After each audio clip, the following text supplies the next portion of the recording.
Welcome to the Gray Report. I'm your host, Spencer Gray, and whether you are a multifamily investor, aspiring or active, or you're just working in the multifamily industry, well, thank you for watching the Gray Report. This is the podcast and YouTube show that has been designed especially for you to keep you up to date with the best information in the multifamily industry, real estate, and the economy. We have got some very interesting reports that are going to help us give us some clarity, hopefully, for this, fascinating market that we have seen the last several months. Reports from Newmark, Apartment List, National Association of Home Builders, Marcus & Millichap, Rent Cafe, Fannie Mae, Capital Speculator. Matt, we've got a lot of reports to get through.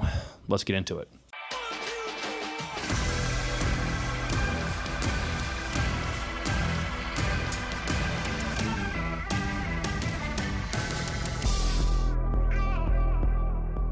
All right, back again on the Gray Report. Director of Communications and Marketing here at Gray Capital, Matt Bosnagel joins us again. Matt, how's your week? Pretty great. I'm excited. I think things are really moving at Gray Capital. Yeah. And I don't want to say like any kind of back to normal, but I like doing this work. It's great. Yeah, it's been an exciting week, and we're going to get into all the stories and reports here in a second. But we have had some movement. There's a lot of exciting things that are just happening. Here at HQ. We've been building out a property management division over the last month or so.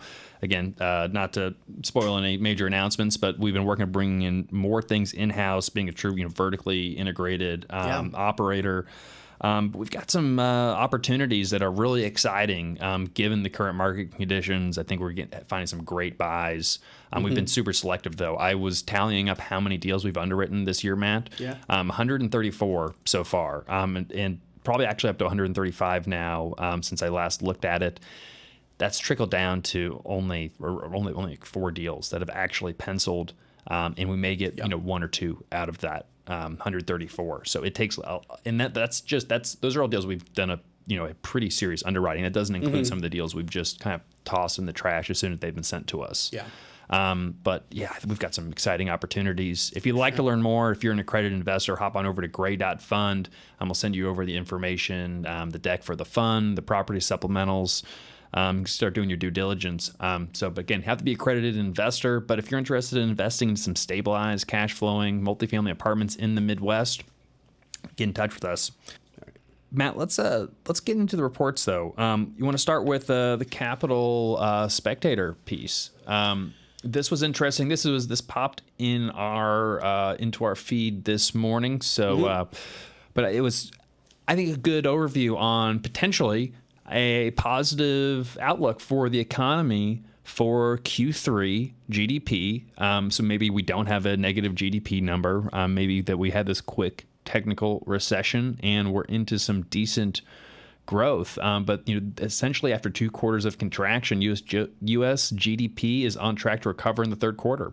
This is being based on the median estimate for a set of nowcasts that's compiled by Capital Spectator.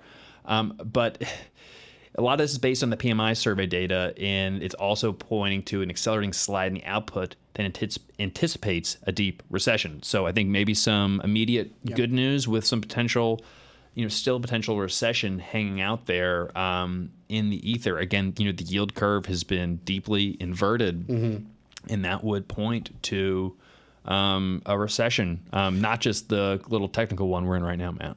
Yeah, I'd love to look at this, whatever the economic committee that decides whether it's called a recession, to tell me how I should have been feeling for the past 2 quarters, because I get good news even, and now I doubt it a little. We talked about this like a month or so ago, how even the bad news you're like, well, maybe there's some good news in it, and the good news that you're thinking maybe there's some bad news in it. There's been so many mixed signals in this economy, whether it's like mixed signals of inflation, gas is down, but so many other things are up. Bad news is good news. Good news is bad news. So at least they have that caveat in the article itself. I was thinking about that when I saw that headline, is maybe the reason why it's come up so much is because it was really down a little bit earlier, and this is kind of a little bit of a bounce back up. But I'm not I'm not completely confident, but I am thinking though that if there is room to have this up and down, instead of like a steep steep downturn, then maybe we're not headed for like an incredibly deep recession. Yep. If we're still wiggling around right now and trying to kind of figure things out, I'd much rather have that than like the certitude of doom or anything like that. Yeah, I've felt more positivity from investors and markets recently, especially conversations we're having with investors, other business owners. That they're seeing some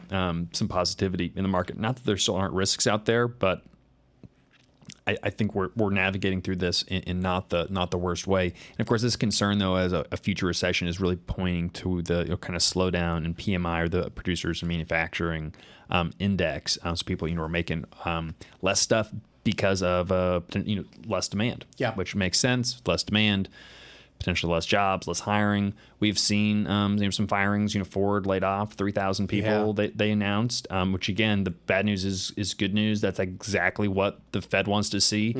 And just since we're talking about macro, and we're going to be talking about single family homes and the housing market as well. But the Fed, while they haven't gotten inflation tamed, we're seeing signs and evidence pointing to them, achieving some of their goals. I mean, they wanted to cool off the housing market. Well, the single-family home market, which is what they're really talking about, that has certainly been cooled. Yeah. And we know inventories are out, I think, 11 months, right now, which they were only 2 or 3 months. We're not seeing price declines really, but we are seeing, growth, the value growth decelerate extremely, and which is kind of flat, which I think a lot of people are happy to see. People don't want to see their homes decline in value, but that continued just, growth on that exponential curve is really unsustainable. Yeah. So they're seeing the housing market cool off. They're seeing they want to see unemployment increase slightly to try to just again cool things off a little bit. Yeah. Now, you did note about labor force participation, and that's one of the things that I would look at the next job report is how let's pretend that the labor force participation was at the pre-pandemic levels. Yeah. How does that compare to the current labor force participation in the unemployment rate and kind of the net amount of jobs that are here now versus pre-pandemic? Yeah. Once we're there, then then I get a little nervous again because that's very low employment. Yeah. It's almost like the amount of employment that they say is like maybe hard for the economy because there's less there's more friction and people can't drop a job and come back to it. Yeah, because right now, I mean, if you lose your job, like there's 2 waiting for you, ready to go. You're probably going to get paid more. Yeah, for the most part. So, not that it's ever fun to lose your job, but so that's for the macro. Let's get into multifamily. National Multifamily Capital Markets Report for the second quarter of 2022. This is from Newmark. Always put out a pretty decent report. But Matt, I'm always curious, just getting into it. I mean, what do you think about the quality of this report in general? I think it's really nice. Last week we covered Newmark's broad look at commercial real estate markets in general, and we compared how multifamily performs compared to other real estate types. And this week we get a more focused look on the apartment market specifically. Now, a lot of topics here are those that we covered last week, so there may not be as much need to dive into every single detail here. But they're not skimping on multifamily. We've got a 25-page report on CRE markets as a whole last week, and now we have this 24-page report on just multifamily, which is nice. Effective rent growth accelerated to 13.5% over the trailing 12 months, the highest rate on record. On a quarterly basis, rents grew by 3.1% on average in the second quarter. Now, if you expand that out, what's that, like 12.4? Yeah. So rent growth is doing really well, just isolated in 2022. It's not just capturing last year. And again, just for perspective, that is traditional. That's 4 years of growth in a year. You're getting a year's worth of rent growth in a single year. And that's already happened in 2022. And that's already happened. So that's again, we're not seeing the less growth than 2021, but still, I mean, just record shattering, relative growth compared to history. And here's the real story that I felt like I was thinking about in every single report that I was reading this week. It says rent growth is projected to increase into third quarter of 2022, but will begin to taper off through 2023 as high levels of new supply are expected to put pressure on fundamentals. That question is no longer about like housing demand as much as housing supply now. And it's not a question about oh, it's the supply so low. Look at how much demand is dwarfing it. It's now I'm thinking about how much is this new supply coming onto the market going to actually put a dent in demand. My gut is that it's not.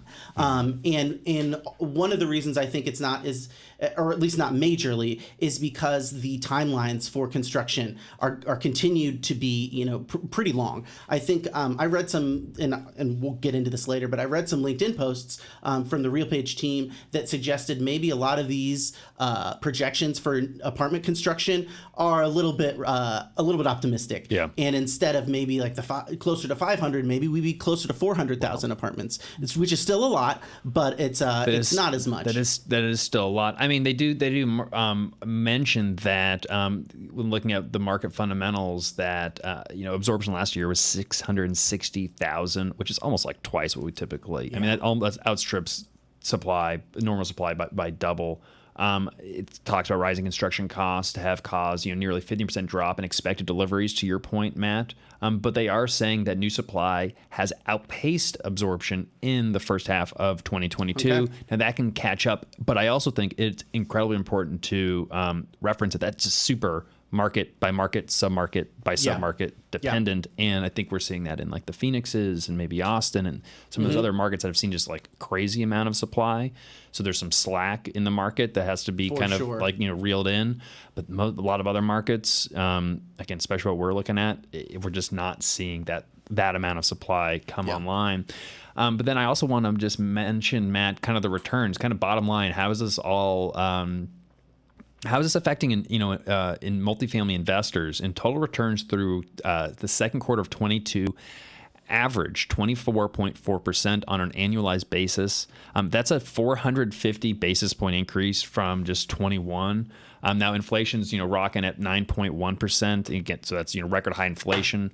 But from the total returns on an annualized basis, we're more than doubling the rate of inflation. So when you were looking at trying to find a actual real yield in today's market, well, multifamily has been delivering. I mean, the real returns multifamily, are 15.3%. I mean, again, that's including inflation. Significantly outpacing inflation has been the case over the past 40 plus years, with the exceptions of the early 90s recession and then the Great Recession, which were two relatively anomalous events. Not that it will certainly happen again. We'll have losses at some point. I mean, it's because there's certainly cycles. But we're in a great environment for multifamily right now, and it has been, for the last, several years. So. Now, I think that this is a near-term and maybe a medium-term market condition for apartments. But as a new supply comes online, maybe the calculation will change. But it's hard to see the fundamentals of the market changing significantly due to any construction that's completed. But they'll still keep building. They will still keep building. And just look at this chart of rent growth. I mean, again, this just emphasizes the unique times that we're in, and again, there's a lag here between market rent growth and effective rent growth, and this is effective rent growth. Market rent growth is even higher, and there's some time to absorb this. So again, this can kind of be the canary in the coal mine a little bit. And another thing that I've been thinking about, and it may be present, I may have this in my notes too, but is the difference between single family home, like a mortgage cost and rent cost. For as much as rent has grown 13 whatever percent, the gap between the price of a mortgage and the price of like monthly rent has only grown, and it's grown incredibly. I think that surprises a lot of people until they think about it, and it makes sense because they see the rent prices. They think are incredibly high, but if you actually look at buying a house and getting a mortgage on what that mortgage payment's going to be, it's incredibly more affordable to rent rather than buy a home. Just housing in general is expensive, and renting is still like the more valued option without a doubt. And so that's what's supporting this growth, and we're seeing this. The tightness in the single family home market just driving more people into renting in apartments, and it's hard to even find a single family home rental. So again, even if people are just, there aren't enough houses, there are not enough apartments. And one factor is now that we're seeing more demand for we've talked about this a little bit, but more demand for 3-bedroom units in larger unit sizes. It used to be, studios 1s and 2s were where it was at, and where families would go off and buy a home. Well, there aren't any homes to buy. They can't afford the homes. People are kind of in standby mode, waiting for prices to correct or get a raise, or they're saving up money. And so we're seeing a huge demand for these larger floor plans, 3-bedroom units. I think there's probably also some hangover effects from the pandemic, wanting like an extra office. So it's, and again, we haven't been building a lot of 3-bedrooms in the last couple of years, so there aren't that many at each property. And so there's some really interesting dynamics and some opportunities when you're looking at purchasing an asset to see, okay, where are these 3-bedroom rents, and comparing those to the rents of single family homes. And when you look at what the availability of single family homes is in the market, you may see almost like a little bit of an arbitrage opportunity of trying to really compete with those single family homes. Maybe that requires a little bit more of a renovation, but if the single family homes in your market are renting for $3,000 a month, and your 3-bedroom is renting for $1,300, well, you might be able to get $2,000 or $2,500 if you do a decent renovation to be able to compete with that single family home, still undercutting them by a couple $100, maybe $500, maybe $1,000.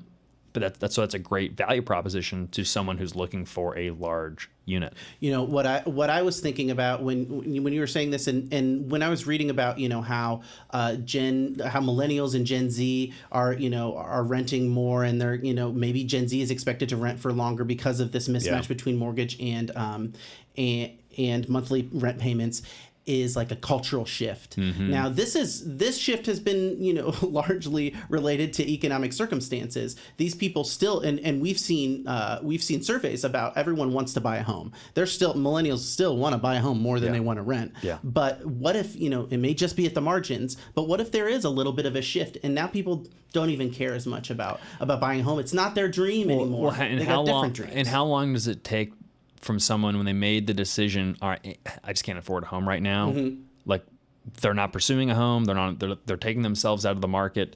At what point do they decide, I'm going to get back into the market? It's going to take a while, even when conditions improve, but in their head, they still might not be able to afford it, even though they might be able to. They just haven't looked into it. And I'm thinking about cultural, and what you said about the 3-bedroom units and kind of being competitive is give people this single family home experience and allow them to kind of participate in that same lifestyle. Maybe it's a ground floor with a little bit of a fenced in thing, but something where it's like, hey, you get this single family. Look at the difference between this and the mortgage you're paying. Well, and that's a great point. I mean, we're trying to do some of those things from the types of properties we're targeting at Great Capital and some of the improvements. So we've been targeting properties that have attached garages.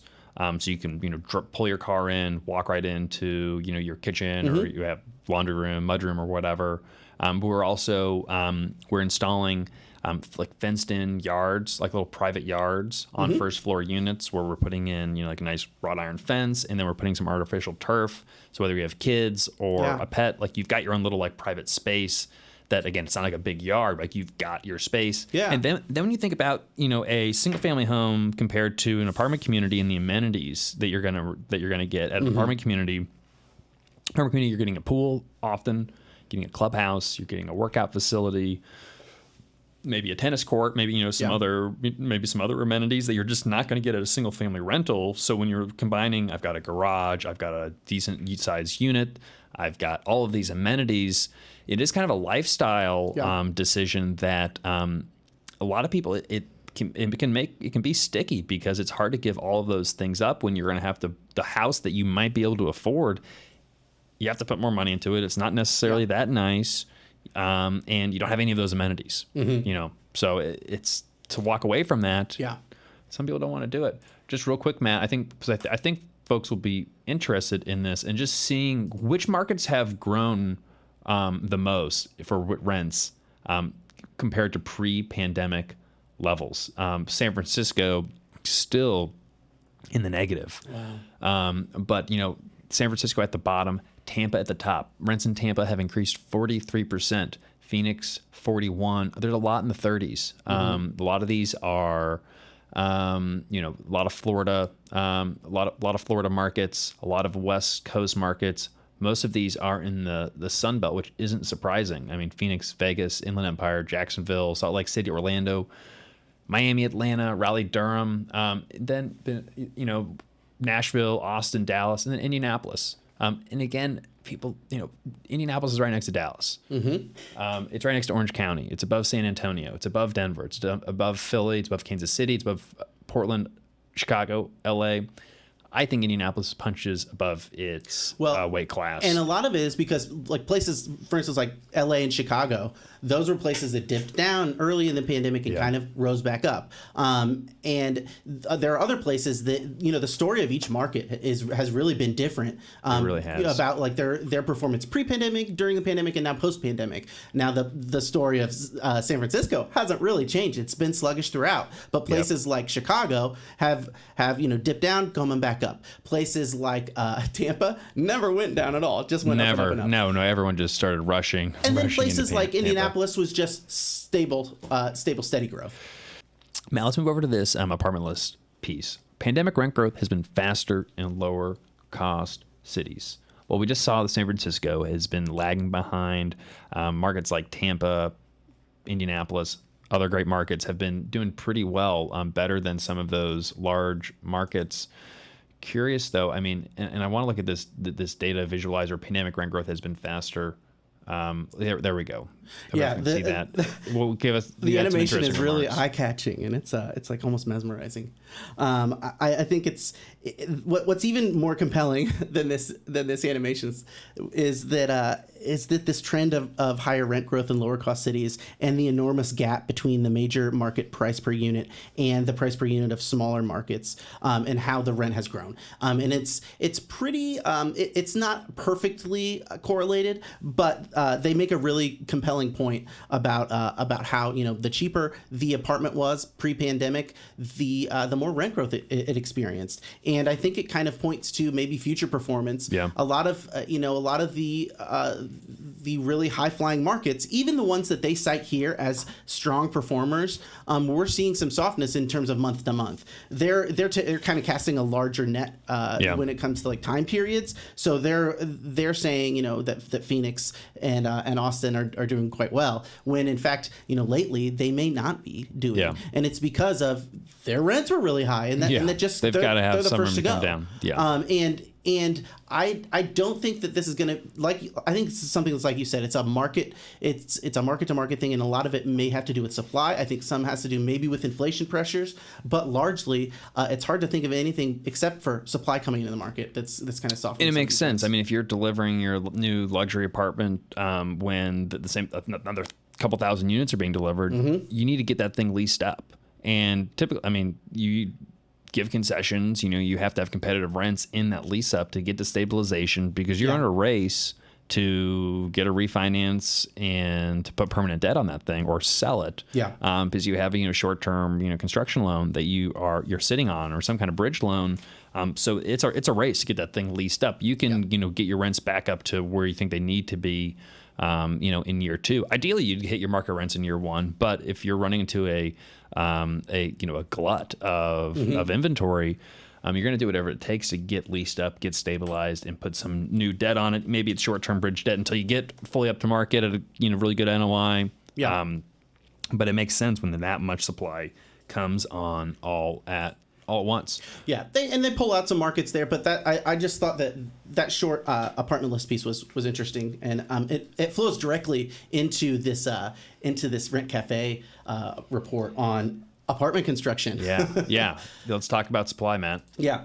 So I think that emotionally, the headline doesn't feel right, because the headline says the best of times for apartment construction in half a century. It's the best of times. It was the worst of times. Yeah, maybe the implication, maybe they're relying on the readers to fill in the last half of that. They assume a lot. But taken alone, I could be wrong, but I don't think that apartment developers are out there cheering on these things.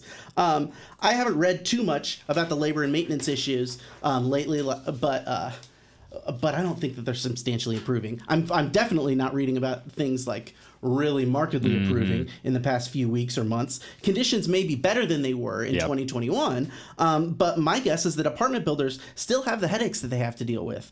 They're still looking for people to hire. They're still trying to find materials. Maybe it's a different material one week than the next week, but there's still probably some log jams when it comes to the supply chain. So I don't think that things are easier, especially with like the pressures of inflation. It may not feel like boom times, but what is for sure is that that they're moving, that they're building, and that there is increased activity when it comes to apartment construction. So. Absolutely, and the supply is definitely coming online. Most of that in just a handful of Sunbelt markets, and with New York building the most, which isn't that shocking, such a large metro. But Nashville, Dallas. I know Huntsville, a lot of markets are, there's a lot of inventory coming online. Just they've got a quick graph just showing this. And a lot of it's because all this growth should have taken place, a decade ago or 5 years ago. And we just weren't building. I mean, looking, 2011 to 2014, it's just, we didn't build that much. Yeah. And if you compare it to like 72 through 84, it's a little bit more. There's some peaks and slumps, but like definitely a lot more periods where construction was a lot heavier than it was ever between like 96 and 2008. Yeah. And again, most of the supply is like going on in just a handful of markets. I mean, let's look at this. Top 20 metros by projected new apartments. And so these are the markets that you want to... I would say be careful. I mean, the growth is there. So, I mean, there's following the trends. These are great places to be, but there is a risk of oversupply that you just need to be aware of. Those are Phoenix, Denver. I mean, I guess number one is New York City, and then Dallas. The three in the top five are all in Texas: Dallas, Austin, and Houston. We've got Nashville, Tennessee, Atlanta, Georgia, Miami, Florida, Seattle, Washington. So, kind of, I would be watching the cranes in these markets, making sure that demand is still there. And that's the one thing that was missing from this report that I wanted to see is new supply as a proportion of current supply and see, okay, so how much is this going to really impact? Because places like New York. Exactly. Yeah. Because on a percentage of inventory in New York, it's not that much. Yeah. So it's like, I almost kind of, the New York City is kind of its own animal in itself that needs to kind of be looked at, I think, a little bit in a vacuum, and it can really kind of mess up a lot of national figures as well. As we were looking at some of like the largest deals so far this year, I mean, a handful of those were in New York. You could kind of take New York and California out, and it would make the numbers and even like a lot easier. Houston and Dallas themselves are just such enormous cities and markets that they can post these huge numbers, and really the percentage of current inventory isn't that much. What's a little troubling to me? I see an opportunity and a major kind of red flag, and that is one that Tampa is, while this is like the top 20 metros for new supply. So, I mean, Tampa's got 6,000 apartments. And that is a lot of apartments. That's a lot of apartments, but there's a ton of demand in Tampa. But it's similar to Minneapolis, St. Paul. And Minneapolis, St. Paul has just been like suffering so bad. People are leaving Minneapolis. That's a really interesting side-by-side for sure. To me, that is a little... That worries me even more for the Minneapolis market, because I'm not seeing that demand come back. Although now, if you scroll up a little, I just want to note one thing. This is interesting. To that bar graph that you were just looking at. Now this is like an animated chart here, and I wanted to note how this is just some little thing. This is. I'm always looking for little new tools to animated, use.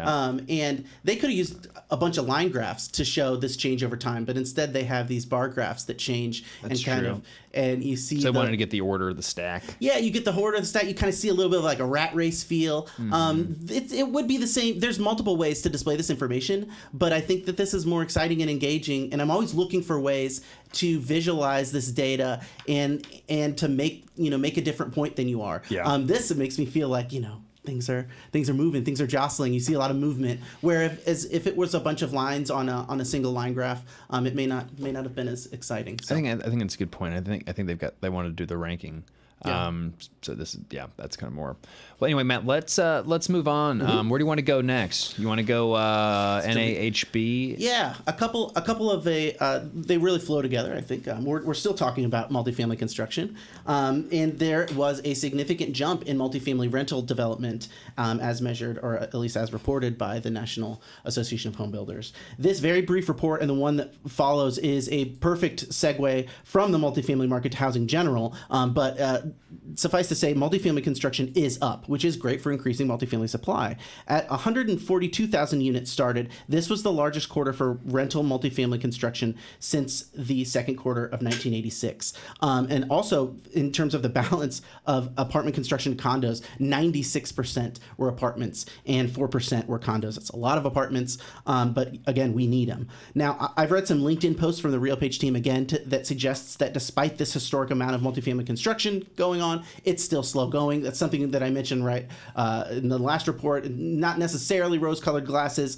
We could see some extended timelines. I think that maybe some of these projects that were part of the record amount of home permits could extend past their completion date and into 2025. Easy, yeah. So yeah. I think it's I think it's definitely something to look at, and this is where we're getting into the almost longer term things. So past the immediate and maybe medium term, then if we still see supply coming that is that quickly, then maybe we'll see some like national demand. Yeah, definitely see some softening. Yeah. So you want to pop on over to the National Association of Home Builders' other report on new home sales? They plummet in July. So Matt, is this the fallout? Is this the disaster, the crash that we've been talking about, or people somewhere have been talking about for years? I don't think so. The apartment market is humming along with activity, but the single family home market is maybe more, instead of humming or buzzing, maybe we get crickets. Home sales are down. They're at their lowest level since January 2016, and this is as a quote, as the industry grapples with supply chain disruptions that are delaying new home building projects and raising housing costs are also a burden as mortgage interest rates increased. So there's the call back, again to the rose-colored glasses in the Rent Cafe headline, and it also says that nationally on a year-to-date business, new home sales are down 15.7% for the first 7 months of 2022. Regionally on a year-to-date business, new home sales fell in all four regions. It was down 14.9 in the Northeast, 26.5 in the Midwest, 13.4% in the South, and 15.7% in the West. Those are all down. I think that it's hard for me to think, and we were talking about this beforehand, is home values haven't necessarily plummeted like home sales, but it's hard for me to think, if sales goes down, demand goes down, what are they going to do?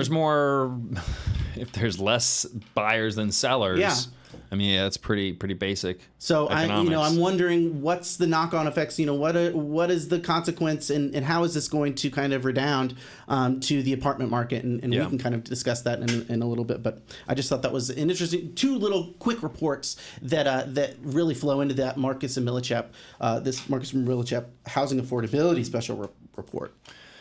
Housing affordability special report from Marcus and Millichap, again for this month in August. This is, I think, incredibly important because we are seeing some major affordability issues, part of the housing crisis, especially in kind of this workforce housing, kind of C and B minus class. So what is the conclusion of the report, Matt? This is a crisis. I think that we're still in the housing affordability crisis, and it's difficult to read these words and then see headlines in some YouTube videos where we're talking about a housing implosion. The housing bubble is bursting as we speak. And words like impending and words like collapse, they still mean something. There's like impending means it's about to happen. If you say that every single day for 2 months, then impending doesn't really mean that, does it? Yeah, I mean, it's true. We only say it every couple of weeks. As a teaser. That's true. But also collapse.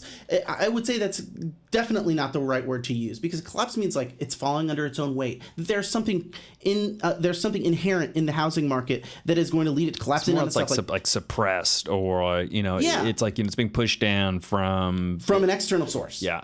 And I think that there's a graph. We talked about this statistic just earlier on in today's show, but just the mortgaging the cost of a mortgage versus the cost of rent. So obviously, so this is the chart on the right side of the screen. If you're listening on the podcast, looking at a graph comparing apartment rents and your average mortgage payment.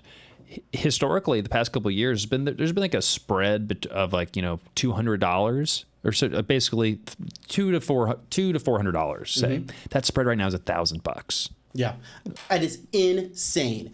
That is something that I would put on the thumbnail. That's believable. Things are exciting happening, and there's like crazy things happening in the housing market. You don't have to talk about it collapsing. You can talk about how the gap between mortgage and rent payment is 5 times almost what it used to be. That's like incredible. Times. Yeah. And like for all this stuff, and we talked about for the last 2 or 3 weeks about how rents are going to move inflation. But man, when it seems like they've got even more room to grow if we're talking about if we're comparing them to a mortgage payment. Yeah. So, I mean, fewer households can afford to own homes. I mean, look at this graph. Look at that sharp decline. What was it's comparing minimum annual income that you're going to need to afford a home, and then just how many houses, the percentage of houses that could afford.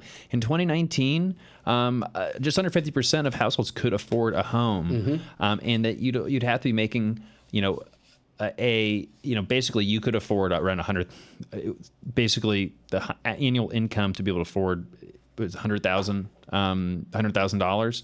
Now it's only less than 30% of households can afford to own a home. I mean, going from call it 50% down to 20-some%. Yeah, that's a lot of people who, again, we've talked about this in the past.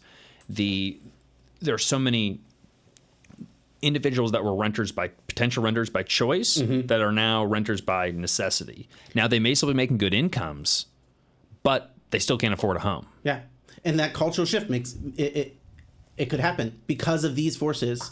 It could really happen where it's like, you know what, I thought about buying a house, but after so long, it's like, why is it even worth it? Why is it even worth it? And again, for the value they're getting for an apartment. And again, this is why we're seeing, and we can expect to continue to see growth in the kind of solid B class through the luxury A class segment.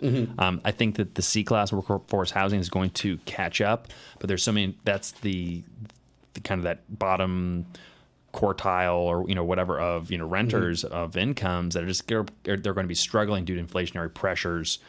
In the short term, I think that those wages are going to increase over time, and I just think there's a little bit more risk speculating what's going to happen on that income segment. But there's going to be a lot more demand. There already is, again, in that B and A kind of class space. Yeah, a lot of great information on this. It was a relatively short report, but really interesting. Good job. All right, now Matt, just to wrap up. We got some good comments on YouTube, and we said, hey, if you give us a good comment, not only will we reply, which we will, but we'll cover it right on the show. And we haven't gotten to some of these replies, so I figured let's just do them now, and then we'll get back to you on the internet as well. But for Harry says, he's asking, can softness in single-family housing help multifamily, or at least not bleed over? Well, I think we've been talking about this exactly, man. I had some comments in our last segment about this issue completely, and I was like, well, and all of the reports you see here are talk about, it's expensive, so now they're going to come into the apartment market. I don't think that it's like an incompressible that it's automatically going to divert right to apartments. Like maybe it will, maybe they'll get roommates, maybe they'll move in with their parents, but yeah, we will. I think that because it is an external force, because this isn't like we're not facing an implosion that's due to the softness of the housing market fundamentals. The implosion is due to financing. It's financing, So it's mortgage rates, and then guess what doesn't have a mortgage? Rents. They sort of do. They do, but yes, correct. Okay, so I think we did a good job responding to that, Matt, before even getting to the comment. I was overly excited almost. Now, another comment from Four-Eyed Lady Original. Why does the SOFR matter? It's a great question. It's a lot of people who aren't doing this every single day. Like, what is SOFR? SOFR is a secured overnight financing rate. It's what replaced LIBOR. LIBOR was the kind of the shorter term financing rate. That was kind of based off of a London exchange, and that it was a little bit more, a little opaque in the opinions of many. So SOFR was created, kind of the Federal Reserve runs it, from my understanding, and it is what all variable most, I won't say all, but the vast majority now of variable floating rate loans are indexed to. So typically when if you're buying a multifamily property, if you're looking at kind of what most investors, not all, and not always us either, if you're going down the road of using either Fannie Mae or Freddie Mac, also known as the agencies, typically they have generally two options with some sub options, but either fixed rate or floating rate. Now there's different terms, and there's affordable, and there's mission, there's green, there's different stuff, but it's fixed or floating. Fixed, your interest rate is locked in for your term. 5, 7, 10 years, 12 years. Floating rate, you have a spread. That fixed rate is indexed to the 10-year treasury, and then there's a spread that the lender is going to charge. Okay. So, we're going to charge a 200 basis point spread over the 10-year treasury. 10-year treasury's at 3%. 200 basis points, that basically means 2%, so you're paying 5%. All right, I understand that. Yeah, so the floating rate's not too different. So it's whatever the SOFR rate is, which is updated, every 30 days essentially. Oh, okay, it's a 30 day. It's a 30-day SOFR. No, for LIBOR, there's a 3-month LIBOR and a 30-day LIBOR. SOFR, I think it's just 30 days. Now, there are two different SOFRs that you want to pay attention to, the difference. But in generally, it's linked very closely to the Fed funds rate. And so as the Federal Reserve raises their Fed funds rate, typically SOFR tracks it pretty much in lockstep. And so you have your spread that you're going to have that your lender is going to charge. It's sort of like their profit that's spread over SOFR. And as SOFR moves, your overall interest rate. So let's say if SOFR today is, let's call it 1.5%. If your spread is 300 basis points, which would be a high spread, or for a bridge loan to be pretty relatively typical. So you're paying 300 spread over 1.5, so you're paying 4.5. And so you'd say, okay, well, that floating rate is less than the fixed rate. It's a good option. But if SOFR moves to 2%, 3%, all of a sudden you're paying 6% because your 300 spread plus the 300 basis point of the interest rate. Now you're paying more than if you would have fixed it. Okay. And so there's a little bit of risk volatility. You often have the purchaser interest rate cap that kind of prevents the rate from going too high, but you have to pay up for that. It's an insurance product.